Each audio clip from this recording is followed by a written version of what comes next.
Belaino wana masingsa tei kiri masingsa mampli kasoi fakia. Tini serang salni fungo Udaipurni Ma Tripureshwari Mondir eba Matarbari Tuimawo borok bokrokni kongkal kopungsai faimani nukjakha. Abono nugui aro puja khlainai lukurok tei aro tongnai lukurok belaino kirilaijak tei kemang chalaijak.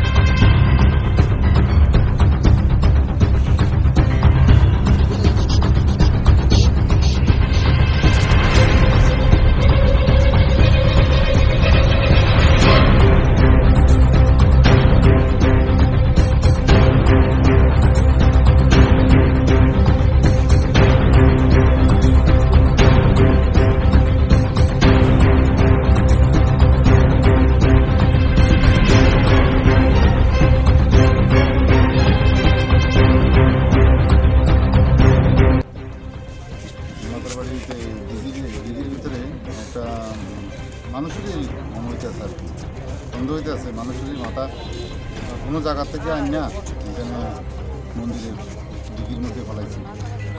কোন সময় sir? হয়তো public সকালবেলা খবর পায়, আমরা পুলিশকে জানাই, police আসি তো দেখতে পাই। এটা মানুষের মাথার মতন লাগছে? হ্যাঁ, মানুষের মাথায়। আমার কাছে ভোর 5টা নাগাদ একটা ফোন যায় যে মাতাবাড়ি দিঘি টানে একটা মানুষের মাথার মধ্যে দেখা যাচ্ছে।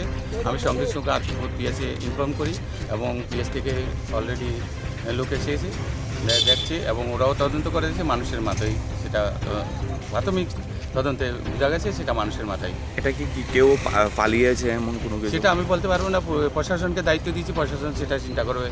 বাস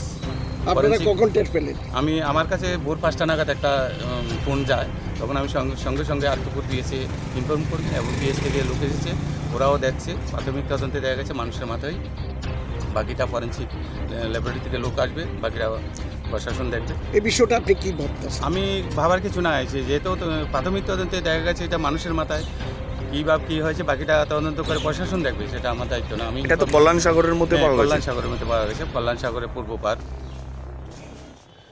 এটা সকাল থেকে আমিও শুনতে পাচ্ছি যে এরকম একটা জলের মধ্যে একটা মাথা দেখা যাচ্ছে, যে গলাকাটা একটা মাথা। এটা কি আসলে এটা কি এখন পর্যন্ত কোনো তদন্ত না হওয়া পর্যন্ত এটা সম্পর্কে কিছু বলা যাচ্ছে না।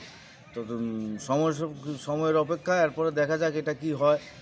যদি সেরকম হয় তদন্তক্রমে তো জানা যাবে, কিন্তু এর আগে এটা কিছু বলা যাচ্ছে না যে আসলে এটা কিসের মাথা, কি আসল বিষয়।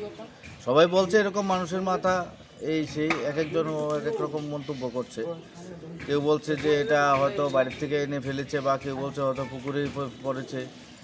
যাক, যা এক একজনের এক একজন মন্তব্য। আসল তথ্য এখন পর্যন্ত কিছু জানা যায়নি, না জানা যাওয়া পর্যন্ত এটা কিছু বলা যাচ্ছে। এটা তো কল্যাণ সাগরের দিঘিতে পাওয়া গেছে। কল্যাণ সাগরের দিঘিতে। যদি এমন হয়ে থাকে তার পরবর্তী সময় কি করা যাবে? হ্যাঁ, তদন্তক্রমে যদি দেখা যায় যে এটা সত্যি এরকম কিছু একটা, তাহলে তো আসবে পরবর্তীভাবে যে জলের শোধন করা, দিঘি শোধন করা, জল শুদ্ধ করা, এগুলি যা যা ক্রিয়াকাণ্ড করার সেটা তখন থাকবে। আগে দেখা যাক এটা আসলে কি আসল বিষয়, আমরা এখনও সঠিকভাবে কিছুই জানি না।